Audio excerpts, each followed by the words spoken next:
Hello guys नमस्ते welcome my channel. आज चाहिँ मैले हजुरको सामु विशेष भिडियो लिएर आएको छु। जुन तपाईँले थम्बनेल हेरिसकी थाहा पाउनुभयो। आज चाहिँ मैले विशेष वायरलेस माइकको बारेमा चाहिँ मैले केही जानकारी दिँदैछु।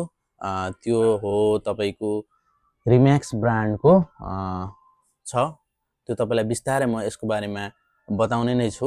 भिडियोसँग चाहिँ जोडिएर रहनु होला।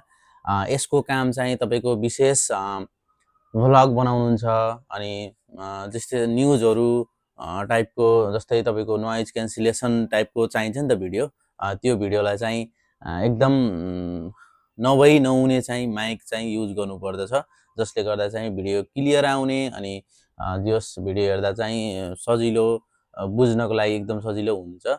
यसको लागि मैले धेरै प्रकारका माइकहरू युज गरेँ, तर एकदम राम्रो लागेको मेरो चाहिँ सजेसन भनेको चाहिँ रिम्याक्स ब्रान्डको यो चाहिँ चाइनिज ब्रान्ड हो, जुन चाहिँ बजारमा 2025 मा आउँदछ।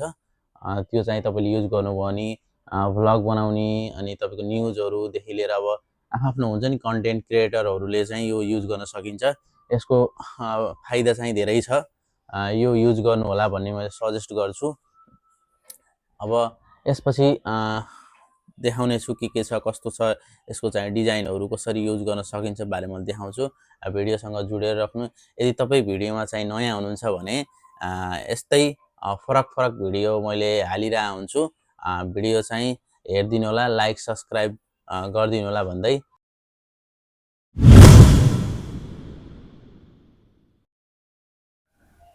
मैले चाहिँ यसको अनबक्सिङ गर्दैछु।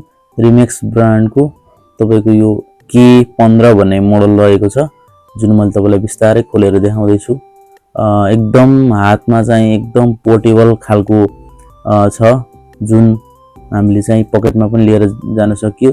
यो चाहिँ टाइप सी पोर्टमा आउँछ, जुन चार्ज गर्न सकिन्छ। यो चाहिँ यसमा चाहिँ दुईटा माइक अनि एउटा चाहिँ आइफोनको ज्याकमा लगाएर चाहिँ यसले चाहिँ रिसिभ गर्ने कन्ट्रोल गर्ने गर्दछ। दुईटा छ भने एउटा ब्याट्री भ्याइयो भने चाहिँ अर्को युज गर्न सकिन्छ।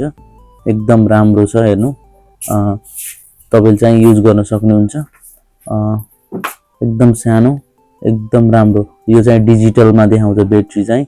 पछाडि चाहिँ यहाँ चाहिँ इन्फर्मेसन दिएको छ, जुन चाइनिज ब्रान्ड छ। एकदम राम्रो रहेको छ। अब यसको भित्र चाहिँ सानो बक्समा चाहिँ चार्जर दिँदो रहेछ, जुन चाहिँ तपाईँलाई मैले देखाउने छु। यो चाहिँ सानो केबल रहेछ। केबल्स खोल्दैछु मैले। यहाँभित्र चाहिँ सानो प्रायः जसो यस्तै हुन्छ चार्जरहरू प्रडक्टहरूमा। यहाँ चाहिँ आफ्नो हेड युज गर्न सकिन्छ। अनि यहाँ चाहिँ यसको म्यानुअल कसरी युज गर्ने भन्ने बारे चाहिँ यसमा जानकारी दिएको छ। यो हामीले चाहिँ हेरेर चाहिँ युज गर्न पनि सक्छौँ। वायरलेस माइक्रोफोन भनेर लेखेको छ। एकदम राम्रो रहेको छ। अब यसलाई चाहिँ राख्नु पर्यो।